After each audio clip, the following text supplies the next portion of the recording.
الحمد لله رب العالمين والصلاة والسلام على أشرف الأنبياء والمرسلين نبينا محمد وعلى آله وصحبه أجمعين. قال الله تعالى: لقد كان لكم في رسول الله أسوة حسنة لمن كان يرجو الله واليوم الآخر وذكر الله كثيرا. برادران اسلام، دینی اور ملی بھائیوں، دوستوں اور ساتھیوں، میرے پاس ایک ویڈیو کلپ بھیجی گئی ہے جس میں ایک بدعتی ہے جو شب برات کی فضیلت بھی بیان کرتا ہے اور شب برات کے جو کام ہیں وہ بھی بتاتا ہے. شب برات کے آنے سے پہلے اس نے کہا ہے کہ مغرب کی اذان سے 15 منٹ پہلے 100 مرتبہ درود شریف پڑھیں. یقیناً درود پڑھنا نبی اکرم صلی اللہ علیہ وسلم سے ثابت ہے، اللہ رب العالمین کا حکم ہے، اس میں کوئی شک نہیں. لیکن 15 شعبان یا جس کو شب برات کہتے ہیں، شب برات کے موقع پر 100 مرتبہ درود پڑھنا بدعت ہے، ضلالت ہے، گمراہی ہے، اور کوئی آدمی توبہ نہیں کرتا تو اس کے لیے جہنم کی آگ ہے. اسی طرح سے اس بدعتی نے یہ کہا ہے کہ مغرب کی اذان سے پہلے 40 دفعہ لا حول ولا قوت الا باللہ العلی العظیم، لا حول ولا قوت الا باللہ العلی العظیم. یاد رکھیے، لا حول ولا قوت الا باللہ پڑھنا باعث اجر ہے، باعث ثواب ہے، اس میں کوئی شک نہیں ہے. لیکن اس نے جو کچھ بتایا ہے، اس نے کیا بتایا ہے، اس کا اجر اور ثواب دیکھو کتنا اس نے بتایا ہے. اس نے بتایا ہے کہ اس سے 80 سال کے گناہوں کو اللہ رب العالمین معاف کر دے گا. اس بدعت کو جاننا چاہیے اور اس بدعتی کو پہچاننا چاہیے کہ بدعت کرنے سے گناہ میں اضافہ ہوتا ہے. 40 سال یا 80 سال نہیں، بلکہ اگر کوئی آدمی بغیر بدعت سے توبہ کیے ہوئے مر جائے گا تو اللہ رب العالمین اس کی معافی بھی ہو سکتا نہ کرے. اس لیے کہ شریعت کے اندر دخل اندازی کرنے والا یہ بدعتی ہے. اس نے وہ اجر اور ثواب بتایا ہے جو نہ قرآن کریم میں مذکور ہے اور نہ نبی اکرم صلی اللہ علیہ وسلم کی سنت کے اندر مذکور ہے. اب 80 سال کے گناہ، اور پھر اس کا ایکسپلینیشن کرتا ہے کہ ایک آدمی کی عمر جس کی 25 سال ہے، 25 سال کے تو اس کے گناہ معاف ہو جائیں گے، اور باقی جو سال رہ گئے ہیں وہ اس کے ماں باپ کے گناہ معاف ہو جائیں گے. کہاں سے لے کر کے آتے ہیں ایسے لوگ؟ اللہ رب العالمین ایسے ظالموں کو ہدایت عطا فرمائے کہ اپنی طرف سے جتنا دل میں آتا ہے اتنا بکتا چلا جاتا ہے.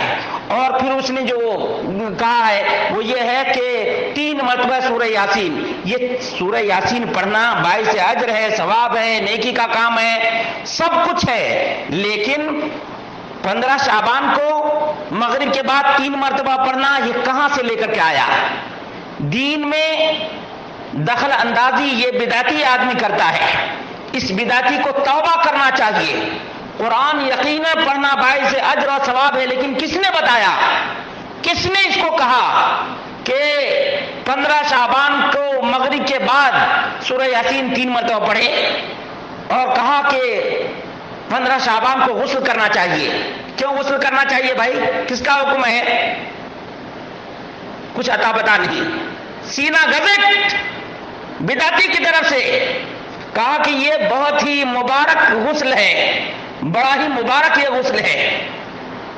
کہا کہ پانی گرم کریں اور اس گرم پانی میں 7 عدد بیری کے پتے رکھیں، اور اس کا فائدہ یہ ہوگا کہ سال بھر تک جادو کا اثر نہیں ہوگا. لا حول ولا قوت الا باللہ. بدعتی بے لگام ہوتا ہے، بدعتی بے لگام ہوتا ہے، بے سروپا باتیں کرتا ہے، اور اٹکل پچو جو چاہتا ہے وہ عوام کے سامنے ہانکتا چلا جاتا ہے. اس لیے مسلمانوں، اللہ رب العالمین سے ڈرو اور قرآن و سنت کی پابندی کرو. آج ایک ایک چیز کی تم تحقیق کرتے ہو، کیا دین کے معاملے میں تحقیق نہیں کرنی چاہیے؟ جبکہ اللہ رب العالمین نے کلمہ تک کو بغیر تحقیق کے، بغیر علم کے پڑھنے کا حکم نہیں دیا، بلکہ فرمایا فَعْلَمْ أَنَّهُ لَا إِلَهَ إِلَّا اللَّهُ. لا الہ الا اللہ سے پہلے علم رکھنا ضروری ہے، علم رکھنا ضروری ہے. اسی طرح سے یہ جو اعمال بتا رہا ہے، ان اعمال کے کرنے سے پہلے ان اعمال کے دلائل تلاش کرو۔ اللہ رب العالمین نے فرمایا ہاتوا برہانکم ان کنتم صادقین، دلیل لاؤ اگر تم سچے ہو۔